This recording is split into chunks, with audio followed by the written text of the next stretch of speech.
next topic is decline of handicrafts. നമ്മുടെ കരകൗശല മേഖലയുടെ തകർച്ച. The Britishers treated India as a goods market for their finished products and a supplier of raw materials required by their industries. This attitude not only prevented the growth of Indian industries but led to the decline of handicrafts in the country. നമുക്കറിയാം, നമ്മൾ നേരത്തെ കണ്ടതുപോലെ ബ്രിട്ടീഷുകാർ ഇന്ത്യയോട് സ്വീകരിച്ച നയം ഇന്ത്യയെ അവരുടെ ഉൽപ്പന്നങ്ങൾ വിറ്റഴിക്കാനുള്ള ഒരു മാർക്കറ്റായി കാണുകയും അതുപോലെ തന്നെ അവരുടെ ഫാക്ടറികൾക്ക് ആവശ്യമായിട്ടുള്ള റോ മെറ്റീരിയൽസിന്റെ ഉറവിടമായി ഇന്ത്യയെ കാണുകയും ചെയ്തു. ഈ ഒരു മനോഭാവം ഇന്ത്യൻ വ്യവസായത്തെ തകർത്തു എന്ന് മാത്രമല്ല, നമ്മുടെ കരകൗശല മേഖല പോലും അതിനാൽ ബാധിക്കപ്പെട്ടു അല്ലെങ്കിൽ തളർന്നു എന്നുള്ളതാണ്. Decline of Indian handicrafts was further caused by the fact that Indian handmade goods were not able to compete with the cheap machine-made goods. Formerly, craftsmen were protected and encouraged by the kings. Beautiful handicrafts were used to decorate the courts. But due to the spread of the British rule in India, Rajas, Nawabs, and other small rulers disappeared from this scene, leading to the decline of handicrafts. ഇനി നമ്മുടെ കരകൗശല മേഖലയുടെ തകർച്ചയ്ക്കുള്ള മറ്റ് ചില കാരണങ്ങൾ. ഒന്ന്, നമുക്കറിയാം, നമ്മെ സംബന്ധിച്ച് നമ്മുടെ ഉൽപ്പന്നങ്ങൾ മെഷീൻ മെയ്ഡ് ഉൽപ്പന്നങ്ങളുമായി കോമ്പീറ്റ് ചെയ്യാൻ നമുക്ക് സാധിച്ചില്ല. പൊതുവെ ആളുകൾ യന്ത്രനിർമ്മിത ഉൽപ്പന്നങ്ങളോട് താല്പര്യം കാണിച്ചു പോകും. അതുപോലെ മുമ്പൊക്കെ ഇന്ത്യയെ സംബന്ധിച്ച് പറയുമ്പോൾ നമ്മുടെ കരകൗശല വിദഗ്ധരെ നമ്മുടെ രാജഭരണങ്ങളിൽ രാജാക്കന്മാർ, നാടുവാഴികൾ പരമാവധി പ്രോത്സാഹിപ്പിച്ചിരുന്നു. അവരുടെ രാജകൊട്ടാരങ്ങൾ അലങ്കരിക്കാനായിട്ട് ഈ പറയുന്ന കരകൗശല വസ്തുക്കൾ ഉപയോഗിച്ചിരുന്നു. പരമാവധി നാട്ടുരാജാക്കന്മാരൊക്കെ നമ്മുടെ കർഷകരെ, നമ്മുടെ ക്രാഫ്റ്റ്സ്മെന്മാരെ പരമാവധി പ്രോത്സാഹിപ്പിക്കുകയുണ്ടായി. എന്നാൽ രാജ്യത്തെ ഭൂരിഭാഗം പ്രദേശങ്ങളിലും ബ്രിട്ടീഷ് ഭരണം വന്നതോടുകൂടി രാജാക്കന്മാരും നവാബുമാരൊക്കെ അപ്രത്യക്ഷമാവുകയും അത് നമ്മുടെ ഹാൻഡിക്രാഫ്റ്റ്സിന്റെ തകർച്ചയിലേക്ക് നയിക്കുകയും ചെയ്തു. Decline of handicrafts adversely affected the Indian economy in more than one way.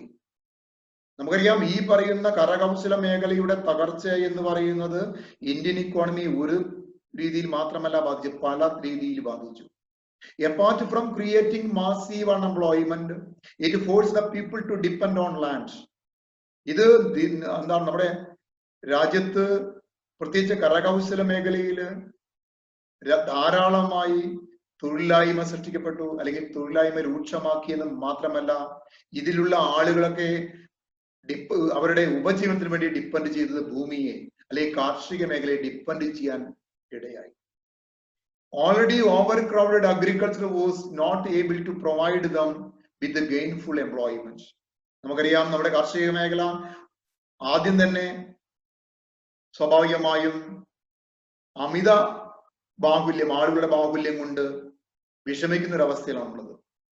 കാരണം നമ്മുടെ കാർഷിക മേഖലയുടെ ഉൽപാദനം എന്ന് പറയുന്നത്, മാർജിൻ പ്രൊഡക്റ്റ് എന്നത് സീറോയെ. ആവശ്യത്തിൽ കൂടുതൽ ആളുകൾ അവിടെ ജോലി ചെയ്യുന്നുണ്ട്. വീണ്ടും ഇവരുടെ വന്നപ്പോൾ എന്താണ് സംഭവിക്കുക?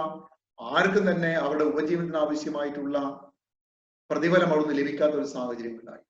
Large scale poverty was the result. അതിന്റെ പ്രധാനപ്പെട്ട ഇമ്പാക്ട് എന്താണ്? ദാരിദ്ര്യമായിരുന്നു. In short, the British policy discouraged development of industries and made Indian economy more and more agriculture in nature.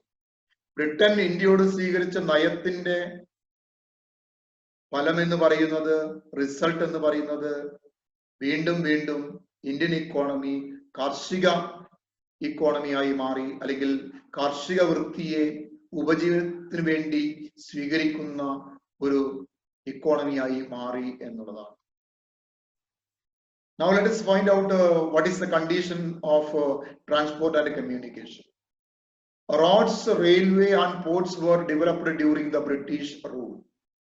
ഈ ബ്രിട്ടീഷ് ഭരണകാലഘട്ടത്തിൽ നമുക്ക് ഒരിക്കലും വിസ്മരിക്കാൻ പറ്റാത്ത, തള്ളിക്കളയാൻ പറ്റാത്ത ചില കാര്യങ്ങളാണ് റോഡും റെയിൽവേയും പോർട്ടൊക്കെ ഇവിടെ വികസിച്ചു എന്നുള്ളത്.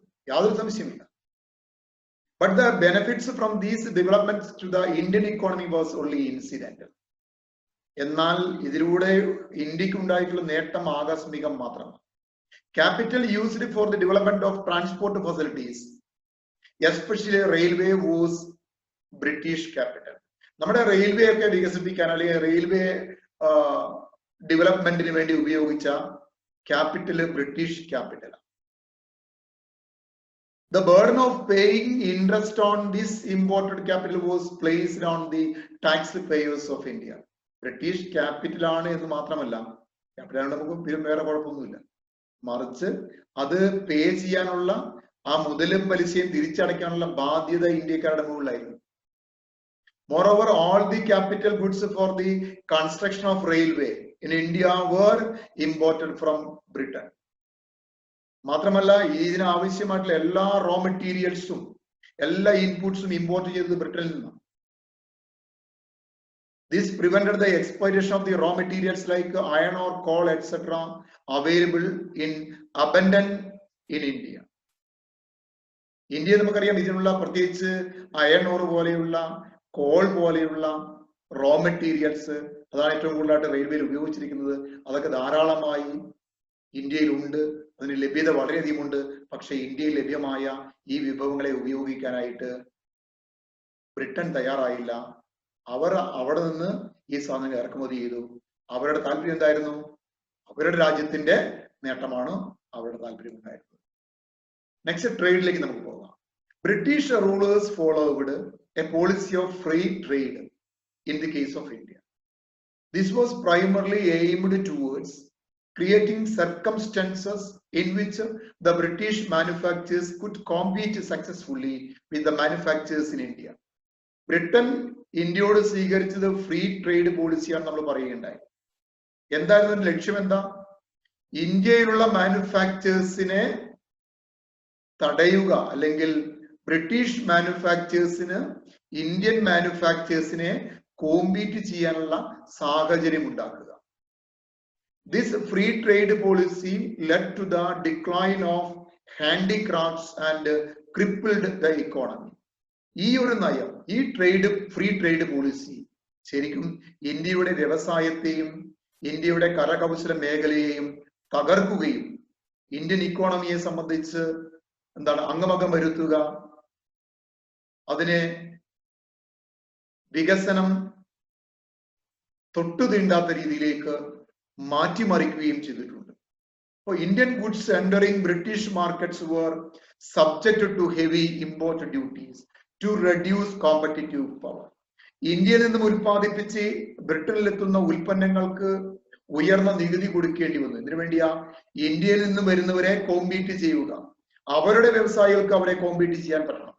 അപ്പൊ ഈ രീതിയിലുള്ള മാർഗങ്ങൾ നമ്മൾ ആദ്യത്തെ പാർട്ടിൽ കണ്ടതുപോലെ, ഇന്ത്യയെ ചൂഷണം ചെയ്യാനുള്ള മാർഗം കണ്ടതുപോലെ തന്നെ ഇത്തരത്തിലുള്ള സമീപനങ്ങള് നമ്മുടെ കാർഷിക മേഖലയെയും നമ്മുടെ വ്യാവസായിക മേഖലയെയും നമ്മുടെ ട്രേഡിനെയും തകർക്കുന്നതിന് കാരണമായിട്ടുണ്ട്. Okay, thank you.